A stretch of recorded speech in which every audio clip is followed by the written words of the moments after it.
সন্তান মনে হয় আল্লাহ তো দিতে পারেই, আবার বাবারও মনে হয় কিছু ক্ষমতা আছে পীরের। কি এই ক্ষমতা কি কোনো পীরের আছে? হ্যাঁ, আমাদের দেশে অনেক জায়গায় মনে করে আমরা মাজারের বিরোধী। আরে মাজারের বিরোধী হবো কেন আমরা? পীরের বিরোধী হবো কেন আমরা? আমরা হক্কানি পীরের বিরোধী আমরা নয়, বরং পীরের পায়ে এবং কবরে গিয়ে সেজদা করলে সেই সেজদা, সেই আল্লাহকে বাদ দিয়া কবরের সেজদার বিরোধী আমরা। যেরকম ঠিক না বে ঠিক? আমি আশ্চর্য হয়ে গেলাম, মিরপুরে শাহালি এক মাজারে আমি গেলাম, এত বড় মাজার। আমার এক বন্ধু সেখানে থাকে, আলেম। তো আমাকে বললেন যে এখানে কত মন গাঁজা দৈনিক বিক্রি হয় আল্লাহ ভালো জানে। কত মন গাঁজা, মন কেজি না, কত মন গাঁজা। কিন্তু একজন গাঁজা খায়, একজন কি করে না করে উল্টা পাল্টা, মাথা ঠিক নাই, মাতাল হয়ে রইছে। চিন্তা করে দেখেন তাহলে এই সমস্ত কাজগুলো যারা করতেছে, এরা কি মাজারের নামে কাজটা কি ভালো করতেছে বলেন? জোরে কন্যা ভালো করতেছে? তাই একজন কবি বলছেন, খাজার নামে মাজার করে দেখায় যারা খাজার সন, দিনে করে ভণ্ডামি আর রাত্রে মারে গাজায় টান। এরকম খাজার ভক্ত নাই। হ্যাঁ, আরে খাজা আব্দুল কাদের জিলানী, আব্দুল কাদের জিলানী কি বলে আর তুমি কি বলো? তোমার পীরের সাথে মুরিদের তো কোনো মিল নাই। पीर बोले जन्नतो दो ज़ख्स या रब क्या करो, जन्नतो दो ज़ख्स या रब क्या करो, आरज़ू है मैं तुझसे देखा करो। আল্লাহ জান্নাত জাহান্নাম দিয়ে কি করব আল্লাহ? আমার বড় ইচ্ছা আমি আব্দুল কাদের জিলানী আল্লাহ তোমার দিদার পেতে চাই, আল্লাহ তোমার সাথে সাক্ষাৎ করতে চাই। আল্লাহু আকবার। কেমনে? আল্লাহ সূরা কাহফে শেষে বলতেছেন যে সাক্ষাৎটা আল্লাহ কেমনে দিবে? فمن كان يرجو لقاء ربه فليعمل عملا صالحا ولا يشرك بعبادة ربه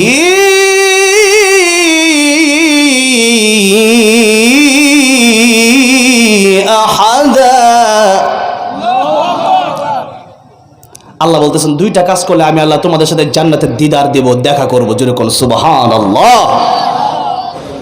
আলহামদুলিল্লাহ নাহমাদুহু ওয়া নাস্তাঈনুহু ওয়া নাস্তাগফিরুহু ওয়া নাউযু বিল্লাহি মিন শুরুরি আনফুসিনা ওয়া মিন সাইয়্যাতি আ'মালিনা।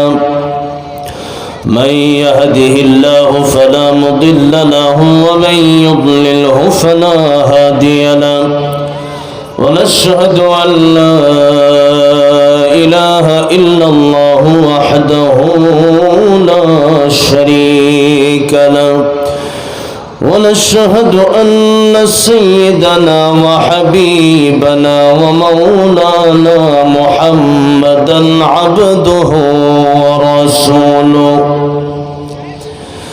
الذي أرسله بالحق بشيرا ونذيرا وداعيا إلى الله بإذنه وسراجا منيرا.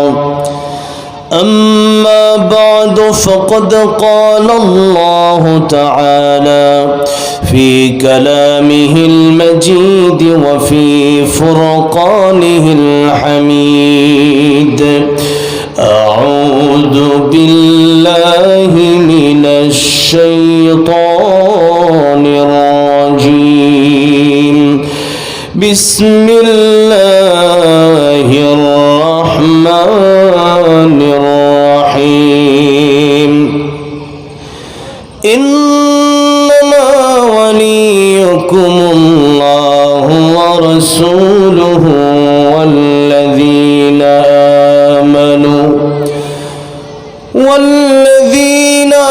آمنوا الذين يقيمون الصلاة ويؤتون الزكاة وهم راكعون. صدق الله العظيم.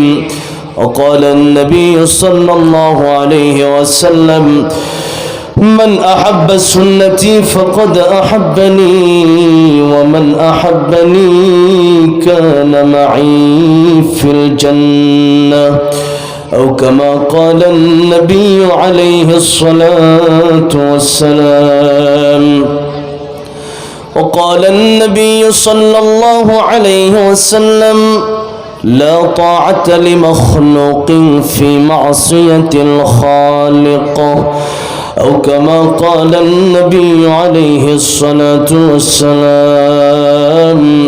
وقال تعالى في شان حبيبه: إن الله وملائكته يصلون على النبي يا أيها الذين آمنوا صلوا عليه وسلموا تسليما. প্রাণ খুলে সকলেই নবীর প্রেমে মাতোয়ারা হয়ে দুরূদ ইব্রাহিম পড়ি। اللهم صل على محمد وعلى آل محمد كما صليت على إبراهيم وعلى آل إبراهيم إنك حميد مجيد. اللهم بارك على محمد وعلى آل محمد كما باركت على إبراهيم وعلى آل إبراهيم إنك حميد مجيد. টাঙ্গাইল জেলার অন্তর্গত সুখীপুর থানার কালিয়া ইউনিয়নের তাকওয়া মডেল মাদ্রাসার উদ্যোগে আয়োজিত দ্বিতীয় বাৎসরিক ওয়াজ মাহফিলের সম্মানিত শ্রদ্ধাভাজন সভাপতি আলহাজ হযরত মাওলানা মোহাম্মদ ইদ্রিস আলী সাহেব, সহসভাপতি আলহাজ আব্দুল কুদ্দুস সাহেব, আল্লাহ ওনাদেরকে নেক হায়াত দারাজ করেন, পড়েন আমিন। প্রধান অতিথি আলহাজ মোহাম্মদ আবুল হাশিম সাহেব, উদ্বোধক জনাব এস এম দুলাল সাহেব, পৃষ্ঠপোষক জনাব মোহাম্মদ রফিকুল ইসলাম আকন্দ সাহেব, আজকের মাহফিলের প্রধান মেহমান শেখুল হাদিস আল্লামা শাহ সঈদ নূর দামাত বারাকাতুহুম, মুআজ্জাজ মুকাররম উলামায়ে কেরাম, তালিবুল ইলম ভাইরা, প্রান্তীয় যুবক ভাইরা, স্কুল কলেজ ইউনিভার্সিটির ছাত্র ভাইরা, আল্লাহর পেয়ারা সদা সদা দাড়ি পাকা মুরব্বী বাবাজিরা, পর্দার অন্তরে আলোচনা শুনছেন শ্রদ্ধা সম্মানিত মা ও বোনেরা, আল্লাহ সুবহান মহিয়ান গরিয়ান রব্বুল ইজ্জত ওয়াল জালালের আলিশান দরবারে হৃদয়ের গভীর থেকে শুকর আদায় করছি যে মহান রব্বুল ইজ্জত ওয়াল জালাল আমাদেরকে অত্যন্ত দয়া করে মায়া করে ভালোবেসে এমন এমন দামি কিছু নিয়ামত দৌলত দান করেছেন, যে নিয়ামত আল্লাহ রাব্বুল আমিন পৃথিবীর বড় বড় রাষ্ট্রের প্রেসিডেন্টকেও দেন নাই। সেই নিয়ামতের নাম হচ্ছে ঈমান। ডোনাল্ড ট্রাম্পের ঈমান নাই, পুতিনের ঈমান নাই, অং সান সুচির ঈমান নাই, নরেন্দ্র মোদীর ঈমান নাই। আল্লাহ রাব্বুল আলামিন আমাদেরকে ঈমান দান করেছেন। ঈমানের চেয়ে বড় দৌলত এই পৃথিবীতে আর কিচ্ছু নাই। সেই ঈমান আল্লাহ আমাদেরকে দান করেছেন। ঈমানের সাথে নেক আমল যারা করবে, আল্লাহ বলছেন দুইটা কাজ, ঈমান আর নেক আমল যারা করবে, আল্লাহ বলছেন কানাত লাহুম জান্নাতুল ফিরদাউসি নুজুলা, আমি তাদেরকে জান্নাতুল ফিরদাউস দান করব। সুবহানাল্লাহ। ঈমান আর নেক আমল, আমাদের ঈমান আমরা সবাই আশা করছি সবার ঈমান আছে, অনেকের ঈমানও নাই। ঈমান না থাকলে নেক আমলের কোনো মূল্য নাই। বাবার ঘরে জন্ম নিলেই কিন্তু ঈমানদার হওয়া যায় না। আমাদেরকে জিজ্ঞেস করলে আপনি কেমন ঈমানদার, কেমন মুসলমান? আমি মুসলমান মানে আমি ডবল মুসলমান। কিভাবে? যে আমার বাপে মুসলমান, আমার দাদা মুসলমান, হ্যাঁ তার বাপেও মুসলমান, তাহলে আমি কম ঈমানদার? কিন্তু বলেন বাপ মুসলমান, ওই পরিচয় দিয়ে কি জান্নাতে যাওয়া যাবে? হ্যাঁ আলহামদুলিল্লাহ। আজকের এই তো এখানে তো সব বাচ্চারা মানে ছোট ছোট তালেবুল ইলমরা বসা, মাদ্রাসার তালেবুল ইলমরা, অনেক তালেবুল ইলমরাই বসা। এরা বেশিক্ষণ বসে থাকতে পারবে না, স্টেজের অবস্থা খুব নাজুক হাল অবস্থা আর কি। তো যাই হোক, যতজন মানুষ আপনারা আছেন, আল্লাহ বলেছেন ওয়ালা তাহিনু ওয়ালা তাহজানু ওয়া আনতুমুল আ'লাউনা ইন কুনতুম মুমিনিন।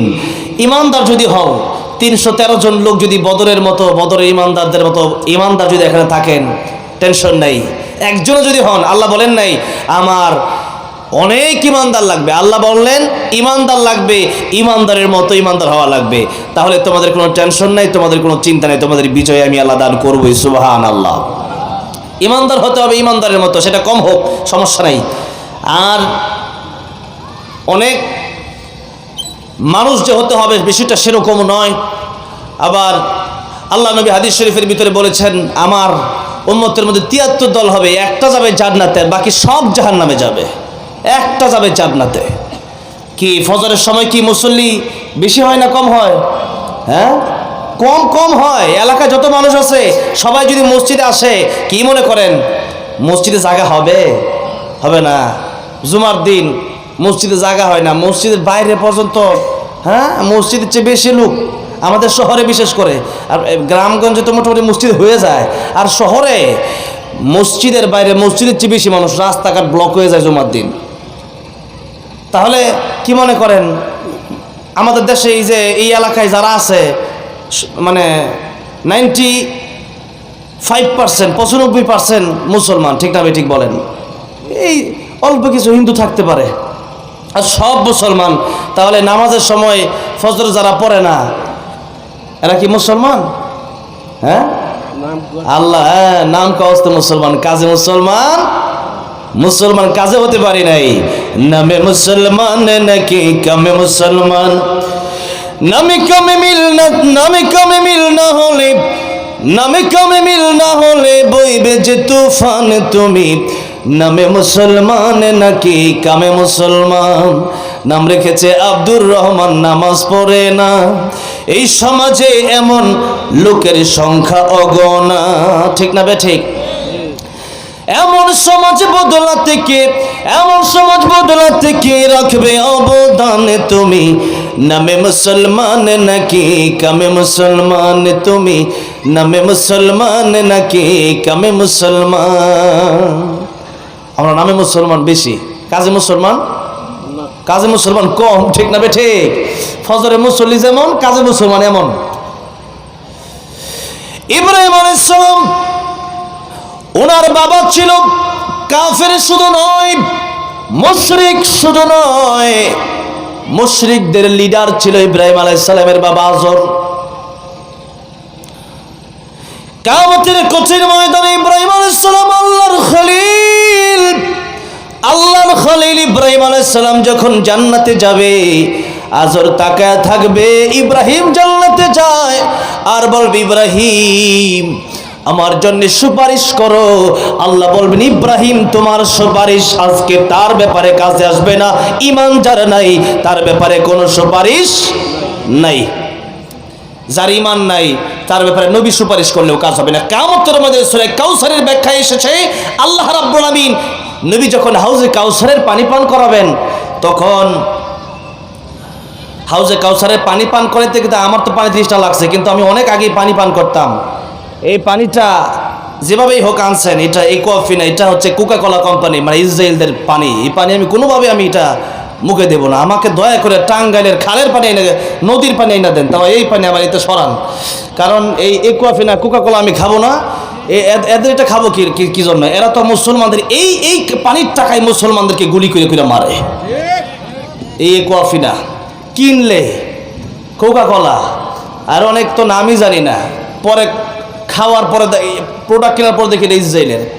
এই জন্য একটু সাবধানতা অবলম্বন করতে হবে। এখান থেকে প্রচুর লাভ করে। এই পানির 20 টাকার পানির 10 টাকাই লাভ, কথাটা বোঝেন না? 10 টাকাই লাভ। এই 10 টাকা এটা মুসলমানদের বিরুদ্ধে যাচ্ছে। এই কথা বলতে তোর পুক ঢুকছে, এত পুক। কাডল পাতা পুক আসলে কাডল পাতা দিতে হবে, কাডল পাতার ভিতরে তেল লাগাইতে হবে, লাগায়া সরিষার তেল লাগায় পরে টাঙ্গাই দিতে হবে, সব ওই জায়গায় গিয়ে আটকাবে। একটু আমাকে একটু জগের পানি এনে দেন। হ্যাঁ, এইগুলা ইকোয়াফিনা সরাই ফেরা আমি অনেক আগেই পান করতাম, মানে আবার হাউজে কাউসারের পানি। এই হাউজে কাউসারের পানি পান কথা কওয়ার সময় আবার এই পানি খাই, আমি পান করি মাঝে মধ্যে। এটা তো আমি পারতেছি না, পোকা ঢুকছে একবার ডাইরেক্ট গলার ভিতরে। কথাটা বুঝতে পারছেন? বাকি এটা বন্ধ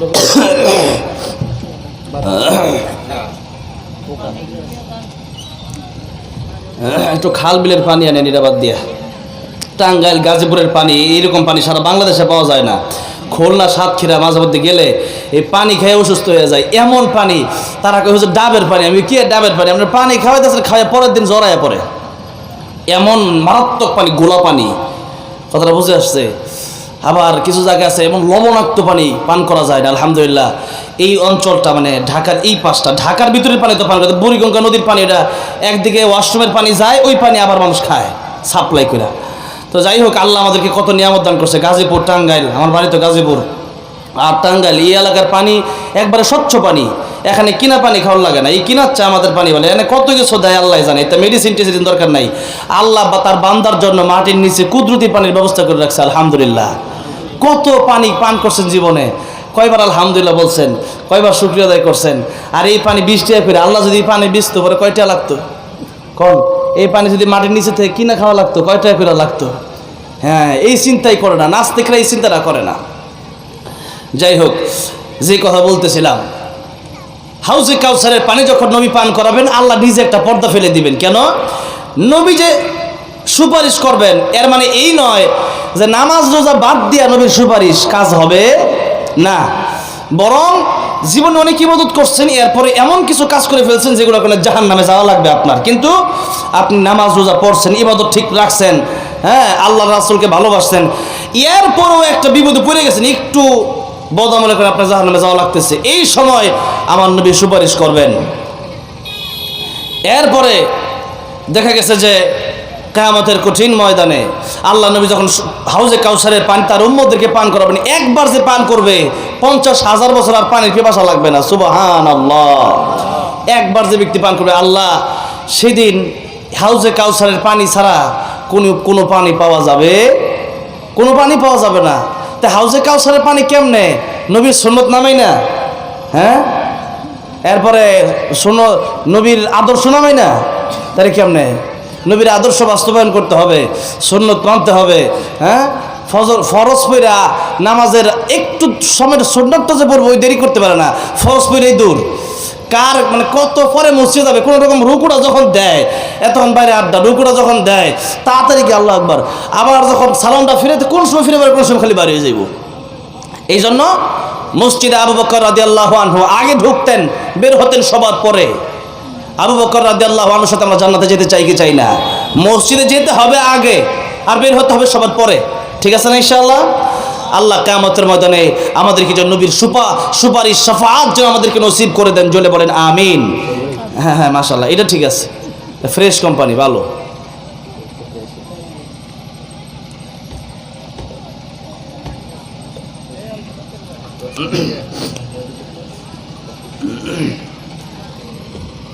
এগুলা একটু সরাই দেন, নাহলে আমি আবার মিলামিটিলে ফালাই দিব, কারণ এটা হলো ক্যামেরা আবার বোঝেন নাই, অ্যাড হয়ে যাবে তো, আবার ফ্রি অ্যাড করে দিতাম নাকি, এত খায়া কাম আছে রে, এতটি ক্যামেরা, তা এই ক্যামেরার সামনে তো অ্যাড হইব নি। ঠিক আছে, যাক, আহারে দাদা নামাইতেছে, আমি নামাইতাম। ভাইয়ার আমার বাবাজি আমার, লক্ষ্য করে দেখুন, ঈমান এটা এমন একটা বিষয়, নিজের ভিতরে ঈমান থাকতে হবে। ঈমান আপনি যদি বলেন বাপের ঘর থেকে আমি হইছে, আমার বাপ মা মুসলমান, বাপ মার নাম দিয়ে কিন্তু কিয়ামতের ময়দানে পার পাওয়া যাবে না, সন্তানের নাম দিয়ে কিন্তু পার পাওয়া যাবে না। আমার নবীর চাচা আবু তালিব কি মুসলমান হয়েছিল? ঈমান আনছিল? ঈমান আনে নাই। আরে কিয়ামতের কঠিন ময়দানে সবচেয়ে জাহান্নামের সবচেয়ে কম শাস্তিটা ওনার হবে, কিন্তু জান্নাতে যেতে পারবে না। কিয়ামতের ময়দানে কোন নবীর সন্তান, কোন নবীর বাবা, কোন নবীর স্ত্রী, কোন নবীর চাচা, অনেক নবীর অনেক আত্মীয় স্বজনরা নবীদেরকে বলবে, ও নবী আপনি আমাদের ব্যাপারে একটু সুপারিশ করেন যেন জান্নাতে যেতে পারি।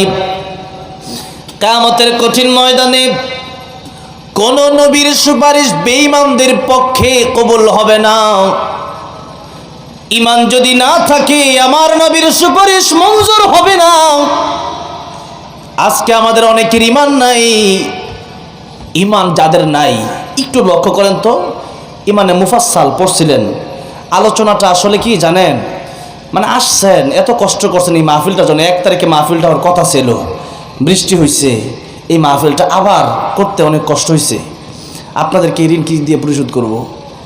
আসছেন কিছু যেন নিয়ে যেতে পারেন, এক প্যাকেট খিচুড়ি বিরিয়ানি, ঠিক না নাকি? একটু ন্যাক আমল যদি মনে করেন বাড়িতে নিয়ে যেতে পারেন, কাজ হবে। নবীজি বলতেছেন, আবু যর শোনো, আবু যর রাদিয়াল্লাহু আনহুকে বলছেন, এক একটা আয়াত যদি তুমি একটু বুঝার চেষ্টা করো, 100 রাকাত নফল নামাজ পড়লে যে সওয়াব হইতো তার চেয়ে বেশি সওয়াব তোমার আমল নামায় আল্লাহ দান করবেন। সুবহানাল্লাহ। একটা আয়াত যদি বোঝার চেষ্টা করেন, 100 রাকাত নফল নামাজ। আমরা 100 রাকাত নফল নামাজ প্রত্যেক দিনই পড়ি, ঠিক না বে ঠিক? ফরজের খবর নাই। স্বামী মুসলমান পড়তো 80 রাকাত করে, হাই হাই হাই হাই, 80 রাকাত করে নামাজ পড়ে। আল্লাহ কয় আহসানু আমালা, হ্যাঁ মানুষের কাছে ভালো হইতে চায়, আহসানু আমালা, আল্লাহ কয় উত্তম আমল করো, উত্তম আমল। 80 রাকাত পড়ছেন কিন্তু নামাজের মতো নামাজ পড়েন নাই, 80 রাকাতও পড়ছেন, শুধু খাইছেন। তাই ইন্নাস সালাতা তানহা আনিল ফাহশাই ওয়াল মুনকার, নামাজ তো আপনারে সুদতে বাঁচাইতে পারলো না, বুরসুরিতে বাঁচাইতে পারলো না, খুন খারাপিতে বাঁচাইতে পারলো না, কাবা শরীফের পাশে সিগারেট খান এটা তো বাঁচাইতে পারলো না। তাহলে এই যে এই কাজগুলো করে আবার 70-80 রাকাত, এটা লাভ নাই। এই জন্য 70-80 রাকাত না, তাহাজ্জুদ মনে করেন নফল নামাজ 2 রাকাতও যদি পড়তে পারেন, নামাজের মতো নামাজ, একটা সেজদা দিবেন আর খালি বলবেন, সেজদার ভিতরে খালি চিন্তা করবেন, আল্লাহ, সেই আল্লাহরে আমি সেজদা দিচ্ছি যে আল্লাহ আমার বানাইছে, সেই আল্লাহরে আমি সেজদা দিচ্ছি যে আল্লাহ আমার প্রতিদিন অসংখ্য অগণিত নিয়ামত খাওয়ায়, সেই আল্লাহরই আমি সেজদা দিচ্ছি যে আল্লাহ আমার এখন না বাঁচা রাখলে আমি এখনই মরে যাবো, এখন আর বাঁচার সুযোগ নাই। সেই আল্লাহর এখন সেজদা দিচ্ছি যে আল্লাহ রাব্বুল আলামিন আমার সবচেয়ে কাছের। এই কথা চিন্তা করে, নিজের গুনার কথা চিন্তা করে এক একটা সিজদা দিবেন, এক একটা সিজদা আখলিস দীনাকে ইয়াকফিকাল আমালুল কালিল, নাজাতের জন্য যথেষ্ট হয়ে যাবে। যেরকম ঠিক না বেঠি না? আল্লাহ কয় আহসানু আমালা, আমি আল্লাহ দেখতে চাই তোমরা কত ভালো আমল করতে পারো, কে কার চেয়ে ভালো আমল করতে পারো। ভাইয়ার আমার, বাবাজির আমার, ইমানে মুফাসসাল আমরা পড়ছি, জানি, অনেকে অর্থ পড়ছি কিন্তু অর্থটা যে কি, ভিতরে যে কি আছে জানি না। আমানতু বিল্লাহি ওয়া মালাইকাতিহি ওয়া কুতুবিহি ওয়া রুসুলিহি ওয়াল ইয়াউমিল আখিরি ওয়াল কদরি খাইরিহি ওয়া শাররিহি মিনাল্লাহি তাআলা ওয়াল বা'থি বা'দাল মাউত। কথাগুলা কি কি দেখেন, আমাদের দেশে অনেক হুজুর আছে, আমাদেরকে হুটহাট কইরা সবাই দেশের সবাই কাফের কয় আর উনি একলাই মুসলমান। হ্যাঁ, তো এমন কিছু মানে হুজুর আছে আর কি। তো কেমনে কাফের কয়? হাদিস শরীফ হচ্ছে যে কেউ যদি কাফের না হয়, এরা যদি আপনি কাফের করেন তাহলে আপনি নিজেই কাফের হয়ে যাবেন। তা আমাদের দেশের ভিতরে অনেক হুজুর আছে, কথায় কথা খালি মাহফিলে বাঞ্চার এলাকায় কাফের কয়, এটা তার 1 নম্বর গালি। তো এই বিষয়টা দেখেন, এখন আমি আপনি কাফের হইছি না আমি আপনার ইমান ঠিক আছে কিনা একটু লক্ষ্য করেন। 1 নম্বরে হইল আমি আমানতু বিল্লাহি, আমি আল্লাহর উপর ইমান আনলাম যে এক আল্লাহ ছাড়া কোনো মাবুদ নাই, আল্লাহ ছাড়া কোনো ইলাহ নাই, আল্লাহ ছাড়া কোনো রব আছে নাই। আল্লাহ রাব্বুল আমিনকে মেনে নিলাম যে আল্লাহ ছাড়া কোনো রব নাই, আল্লাহ ছাড়া কোনো ইলাহ নাই, আল্লাহ ছাড়া ইবাদতের উপযুক্ত আর কেউ নাই। এই কথাটা যখন বিশ্বাস করে নিলেন, তার মানে আমার এক আল্লাহর ইবাদত করতে হবে, আল্লাহর ইবাদত আমরা করব, আল্লাহ ছাড়া আর কারো ইবাদত করব না। এটা মনে করেন 1 নাম্বার। এখন কেউ যদি মনে করেন এই কথাটা বিশ্বাস তো করছেন, আপনারা বিশ্বাস আছে না, এরপরেও যদি এখন চিন্তা করতেছেন যে